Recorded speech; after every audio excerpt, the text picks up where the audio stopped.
na parte de segunda-feira. A palavra se fez carne.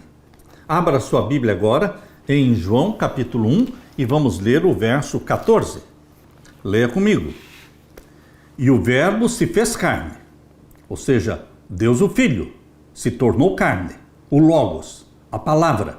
Ele se fez carne e habitou entre nós 33 anos. E vimos a sua glória, como a glória do unigênito do Pai, cheio de graça e de verdade.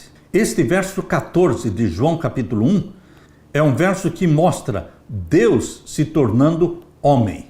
O verbo, que é a palavra, é o Criador dos céus e da terra, ele se tornou carne, se tornou um de nós. Foi gerado pelo Espírito Santo no ventre de Maria.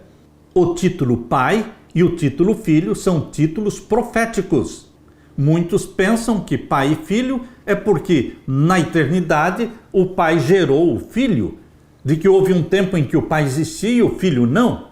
Queridos, dentro do plano da salvação, os títulos Pai e Filho são profecias.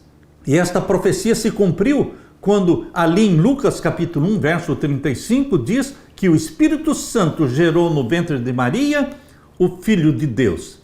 Leia comigo, Lucas 1, 35. E respondendo o anjo, disse-lhe: descerá sobre ti o Espírito Santo, e a virtude do Altíssimo te cobrirá com a sua sombra, pelo que também o santo que de ti há de nascer será chamado Filho de Deus. Cumpriu-se o título profético, Filho de Deus. Pai e Filho, unidos na salvação. Jesus Cristo foi gerado, sim, mas não na eternidade. Ele foi gerado no ventre de Maria, pelo Espírito Santo. Ali se cumpriu a profecia de Jesus como Filho e de Deus como Pai.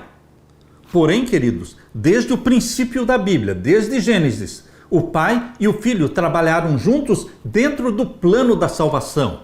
Não tem como entender nada acerca da divindade fora do plano da salvação. Porque fora do plano da salvação, nós não temos nenhuma luz sobre a divindade. A melhor forma de entendermos as expressões Pai e Filho são como títulos proféticos. Profecias que se cumpriram na encarnação de Jesus Cristo. João capítulo 1, verso 14. E o verbo se fez carne e habitou entre nós. E nós vimos a sua glória, como a glória do unigênito do Pai. Por que unigênito do Pai? Porque é o único dessa espécie. Ninguém mais nasceu aqui na terra santo. Só Jesus nasceu santo. Não pense que Jesus Cristo nasceu com uma natureza pecaminosa como você e eu. Não. Nós fomos gerados por um pai e uma mãe pecadores. Jesus Cristo não. Jesus não nasceu da forma como você e eu nascemos. Se Jesus não nasceu da forma como nós nascemos, logo ele não é 100% igual a nós. Por quê? Ele nasceu santo e ninguém mais nasceu santo. Ele foi gerado pelo Espírito Santo no ventre materno. Nós, pecadores, somos gerados pelo Espírito Santo na idade adulta, quando nós abraçamos a Jesus como Salvador. Quando nascemos da água e do Espírito, então estamos sendo gerados pelo Espírito Santo. Porém, não no ventre materno. Jesus Cristo, conforme diz Lucas 1,35, nasceu santo. Ele tinha sim uma natureza física, uma natureza humana física, que estava trazendo as consequências de 4.000 anos de pecado, mas somente a natureza física, porque moralmente, espiritualmente, Jesus Cristo era santo tanto quanto Adão no Jardim do Éden. Ele, Jesus Cristo, nasceu santo, por isso é unigênito do Pai, porque é o único da espécie. Meu querido irmão, se Jesus tivesse nascido com a natureza pecaminosa igual à nossa, ele precisaria de um Salvador. Você já imaginou, já pensou nisso? Se Jesus tivesse nascido com a natureza pecaminosa igual à nossa, ele precisaria de um Salvador, porque todos os bebês, todas as crianças que nascem de pai e mãe humanos pecadores, a criança já nasce precisando de um Salvador. Queridos, Jesus não precisava de um Salvador. Jesus era o Salvador, o Messias, o enviado de Deus.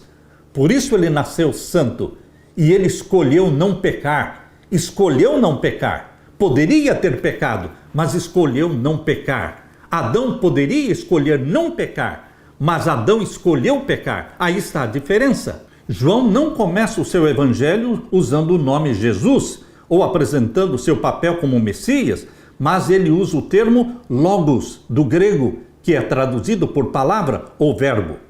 Os ensinos de Platão, filósofo grego, dividiam a realidade em dois domínios: o domínio celestial e imutável, onde existe perfeição, e o domínio visível, perecível e imutável. Algumas filosofias identificavam o Logos como um intermediário abstrato entre as formas eternas e as formas perecíveis. Porém, João usa o termo Logos de maneira completamente diferente. Ele defende que a verdade, o Logos, não é um conceito etéreo ou abstrato que flutua entre o céu e a terra.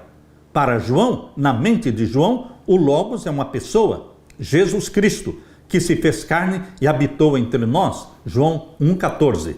Para João, o Logos é a palavra de Deus, o qual se comunicou, isto é, se revelou à humanidade da forma mais profunda possível. Deus se tornou um de nós. No Evangelho de João, o Logos representa o Deus eterno que entra no tempo e no espaço, que fala, age e se relaciona com os seres humanos em nível pessoal. O Deus eterno se tornou um ser humano, um de nós. O apóstolo indica que o Logos se fez carne e habitou entre nós. A palavra grega traduzida como habitou significa armou uma tenda. João está se referindo a Êxodo 25:8, quando Deus disse: "E me fareis um santuário para que eu possa habitar no meio de vocês." Exatamente. No passado, Antigo Testamento, Deus habitava através do santuário. O Shekinah, a presença divina, estava no Santíssimo do santuário. Porém, no Novo Testamento, Deus habita conosco através de Jesus Cristo, porque Jesus viveu entre nós por 33 anos. João, capítulo 1, verso 14, diz que Deus veio habitar conosco através de Jesus Cristo. Da mesma forma, na encarnação, Jesus, o Filho de Deus, assumiu a carne humana, ocultando a sua glória para que as pessoas pudessem entrar em contato com Ele. O Criador se tornou um ser humano, um de nós, e viveu aqui. O que isso nos diz sobre o amor de Deus pela humanidade? Queridos, isto se chama na Bíblia de o mistério da piedade. O mistério da piedade não pode ser plenamente compreendido por você e por mim, mas na eternidade, na nova terra, no novo céu, nós vamos continuar estudando a ciência da salvação, o mistério da piedade. Que amor infinito, que amor inexplicável. Nós vamos continuar estudando o mistério que envolve a encarnação do nosso Senhor Jesus Cristo, como Deus se tornou homem. Aleluia!